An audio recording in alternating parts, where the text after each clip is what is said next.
கமல்மா, நீண்ட நாளைக்கு அப்புறம் உன்னிடம் கேள்விகள் கேட்டு பதில் பெறுகிற வாய்ப்பு கிடைத்திருக்கிறது. முதல் கேள்வி என்னென்னா,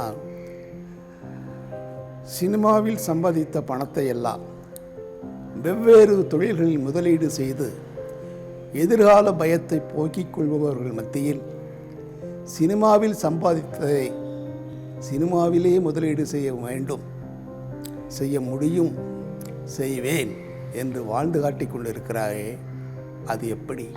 சத்தியன, பசித்தவன் வயிற்றில் அல்லாது, விவசாயி நிலத்தில் அல்லாது வேறு எங்கு விதைப்பான்? கேள்வி கேட்டே பழகிட்ட எனக்கு பதிலும் கேள்வி வடிவில் வருகிறது. பதில் உங்களுக்கு புரிஞ்சிருக்கும், தெரிஞ்சே தான் கேட்குறீங்க.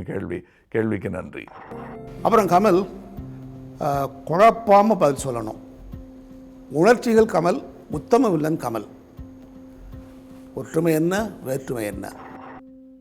முதல் எழுத்தை தவிர எல்லாமே மாறிவிட்டது போலவும் எதுவுமே மாறாதது போலவும் எனக்கு தோன்றுகிறது. இரண்டுமே ஒப்பிலா உன்னத நிலைகள். இந்த இரண்டையும் இணைப்பது அனுபவ பயணம்தான் என்று எனக்கு தோன்றுகிறது. சார், உங்கள்கிட்ட ரொம்ப நாளாக கேட்கணுன்னு ஒரு கொஸ்டின் இருக்குது.